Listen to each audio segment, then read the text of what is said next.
बिस्मिल्लाहिर्रहमानिर्रहीम अस्सलाम वालेकुम वरहमतुल्लाहि वबरकातुहू। मैं सर मोहम्मद असीउल हक, आप देख रहे हैं शिशटेक। जैसा कि आपको मालूम है कि हमारा NEC का कोर्स जारी सारी है और आज इसका लेक्चर नंबर 11 है। ठीक है, सो आज के लेक्चर में हम क्या पढ़ने वाले हैं, हम वायरलेस नेटवर्क्स के बारे में थोड़ा सा डिस्कस करेंगे और जितने भी हमारे वायरलेस नेटवर्क्स होते हैं उनके बारे में थोड़ा बहुत तबसरा करेंगे एंड इसी तरह के और भी नॉलेज आपको जो है प्रोवाइड की जाएंगे। ठीक है, कुछ ऐसी टर्म्स के बारे में आपको बताया जाएगा कि जो हम डेली बेसिस पे ना यूज़ करते हैं, हमें चीज़ें पता हैं लेकिन उनकी जो है वो फैक्ट हमें पता नहीं है। ठीक है, सो आज थोड़ा सा उनको भी डिस्कस करेंगे। तो स्टार्ट करते हैं। सो हमारा आज का जो कोर टॉपिक है वो है वायरलेस नेटवर्क्स। सो सबसे पहला हमारा जो यहाँ पे एक हेडिंग है वो है जी mobile telephones. A common way that people get online is through their mobile phones.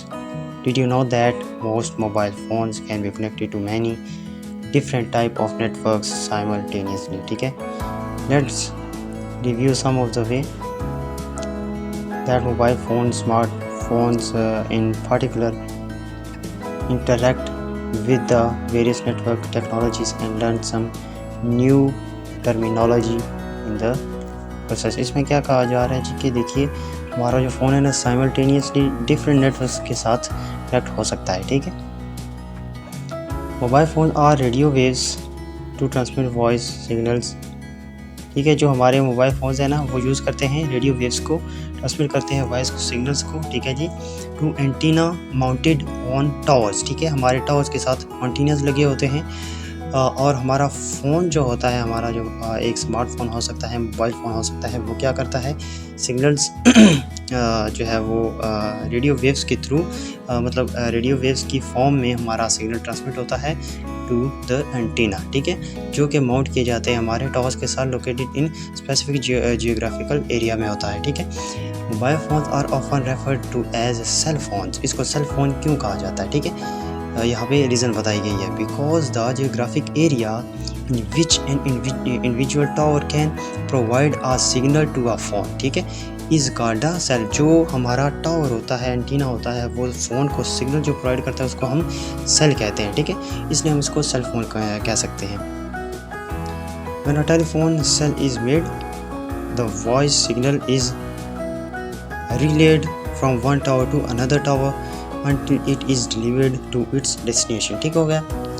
सो थोड़ा सा और पढ़ लेते हैं। This type of network is used when you make a phone cell phone another mobile phone, और मतलब ये बेसिक चीज़ें यहाँ पे बताई गई हैं। ठीक है, so the most common type of cellular telephone network is called GSM। ठीक है जी, network and abbreviation of the title global system for mobile communication. ठीक है, एक ऐसा सिस्टम होता है जिसमें हम कम्युनिकेशन कर पाते हैं, अपनी वॉइस को और अपने पैकेट्स को सेंड करते हैं। और बेसिकली होता क्या है, इस पैराग्राफ को अगर मैं समराइज़ करता हूँ तो सबसे पहली बात क्या होती है कि हमारा जो फ़ोन होता है वो रेडियो वेव्स को ट्रांसमिट करता है, रिसीव करता है डाटा को सेंड करने और रिसीव करने के लिए। और दूसरी चीज़ ये बताई गई है कि हम अपने इस फ़ोन को सेल फ़ोन क्यों कहते हैं, क्योंकि हमारा जो एंटीना होता है, टावर होता है, वो एक सिग्नल ट्रांसमिट करता है टू द फ़ोन, तो उसको हम सेल कहते हैं। ठीक है, इसलिए हम इस डिवाइस को हम सेल फ़ोन कह सकते हैं। सेल फ़ोन नेटवर्क्स यहाँ पे थोड़ा सा एलेबरेट करेंगे। देखिए हमें पता है 3G नेटवर्क था पहले, फिर 4G आया, फिर अभी 4G LTE आया, फिर अभी 5G चल रहा है। ठीक है, तो इनको थोड़ा सा एलेबरेट करेंगे कि ये 4G और 3G और 5G क्या है। ठीक है, the design of the first cell phone radio transmitters did not allow for the efficient transmission होती थी और डिजिटल डाटा की। ठीक है, so enhancement were made to improve the way that data is sent across all phone networks। ठीक है, the abbreviations 3G, 4G LTE and 5G are used to describe enhanced cell phone networks that are optimized for the fast transmission of data। ठीक है, सो यहाँ पे G जो हम use कर रहे हैं इसका मतलब क्या है, जनरेशन। ठीक है, सबसे पहली हमारी 3 जनरेशन थी, 4 जनरेशन आई, इस तरीके से। ठीक है, हम इसको जो है वो कह सकते हैं। G का जो फुल फॉर्म होती है वो जनरेशन होती है। The G in these designation represent the world generation, so 5G is the 5th generation of the cell phone. ठीक है, cell networks. Most mobile phones are and smartphones have an indicator that shows when a 4G और 5G signal is available. ठीक है, तो यहाँ पे थोड़ी सी history आपको बताई गई है. Currently 4G still dominates as a current mobile network used by most phones. ठीक है जी, 4G एक ऐसा नेटवर्क है कि जिसको अभी डोमिनेट करता है जो, ठीक है, लेकिन हमारा 5G भी है. 4G deliver speed that are 10 times the previous 3G networks. ठीक है, 3G से 10 times जो है वो स्पीड इसकी फास्ट होती है 4G की.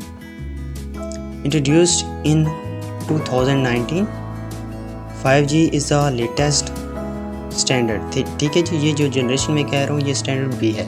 ठीक है, ये स्टैंडर्ड आपको पता है, ये शुरू दिन से हम बात करते आ रहे हैं कि स्टैंडर्ड बेसिकली जो है ना रूल्स होते हैं. ठीक है, कि जिनको फॉलो करते हुए हमारी ट्रांजैक्शन ऑफ डाटा होती है. ठीक है, it is more efficient than previous standard. ठीक है जी, 5G hold the promise of delivering 100 times faster speed than 4G. ठीक है, इसकी 100 times फास्टर होती है.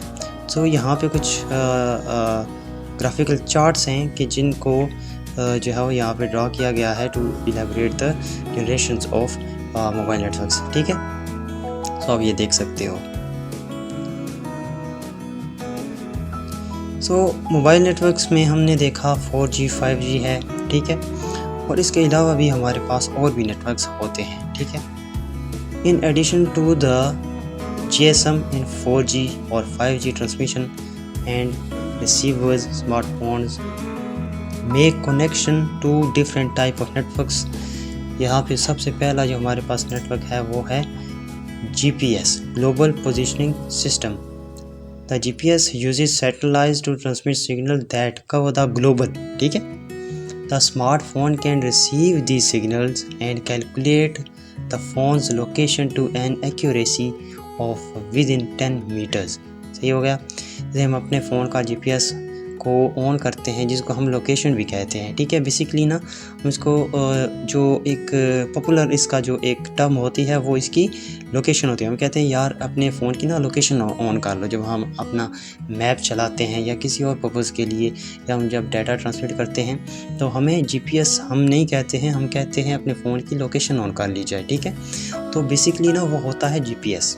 ठीक है, सो विद इन 10 मिनट्स ये इसकी जो है वो रेंज होती है. देन सेकंड टाइप ऑफ जो हम सेलुलर नेटवर्क हम इसको कह सकते हैं इज़ वाईफाई है. जैसा कि आपको पता है, Wi-Fi transmitters and receiver located within the smartphone enable the phone to connect to local network and the internet. ठीक है, in order to receive and send data on a Wi-Fi network, the phone need to be within the range of the signal. ठीक है जी, for a wireless network access point. Wi-Fi network are usually privately owned but often provide guest or public access hotspot. ठीक है, इसमें hotspot भी होता है. A hotspot is an area where Wi-Fi signal are available. ठीक है, एक area होता है कि जिसमें हमारा जो एक्सेस पॉइंट है उसकी रेंज होती है, उसको हम हॉटस्पॉट कहते हैं. ठीक है, wifi network connects on the phone और similar to the network connect on the, मतलब वाईफाई आपको पता है कि हम उसको क्यों यूज़ करते हैं, ये बिल्कुल बेसिक है. बाकी ब्लूटूथ है, ब्लूटूथ भी आपको पता है कि हम बहुत ही कम रेंज में रहते हुए चीज़ों को कनेक्ट करने के लिए इस्तेमाल करते हैं. देन जो लास्ट है, हो सकता है ये आपको ना पता हो, नियर फील्ड कम्युनिकेशन होती है. ये हम यूजुअली यूज़ नहीं करते हैं. ये हमारा जैसे आपके बैंकों में हो सकता है और आपके शॉप्स में हो सकता है, और इसको थोड़ा सा पढ़ लेते हैं. NFC is a wireless communication technology होती है that enable data to be exchange by devices. ठीक है, that are in very close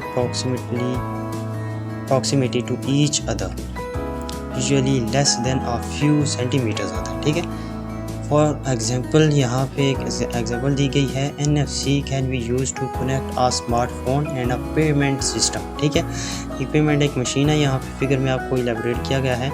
so ये है एक मशीन है। इसको हम अपने फ़ोन के साथ कनेक्ट करते हुए क्या करते हैं कि हम कमांड देते हैं यहाँ से और हमारा ये बिल निकाल सकता है, ठीक है। तो ये सेंटीमीटर्स में इसकी रेंज होती है और ये बहुत ही शॉर्ट और रेंज मतलब इसकी होती है नेटवर्क की। और अगर आप शॉप से बाहर चले जाते हो, थोड़ा सा दूर चले जाते हो, तो ये कनेक्शन जो है वो टूट भी सकता है, ठीक है। सो ये था हमारा आज का लेक्चर छोटा सा, ठीक है। देखिए इस कोर्स में ना मैं आपको सब चीज़ें बताऊंगा, लेकिन एक एक करके। मैंने इससे पहले एक लिनक्स ऑपरेटिंग सिस्टम का भी कोर्स डिज़ाइन किया हुआ है, वो इसी HUHTech पर वो अवेलेबल है, लेकिन मुझे उसमें इतना मज़ा नहीं आया। मज़ा क्यों नहीं आया? रिस्पॉन्स भी नहीं मिला। उसकी वजह ये थी कि उसमें ना मैंने पूरे लेक्चर, कुछ 2 घंटे का भी हो सकता है, 1 घंटे का, आधे घंटे का लेक्चर। स्टूडेंट्स जो होते हैं ना बोर हो जाते हैं, बेसिकली ये होता है।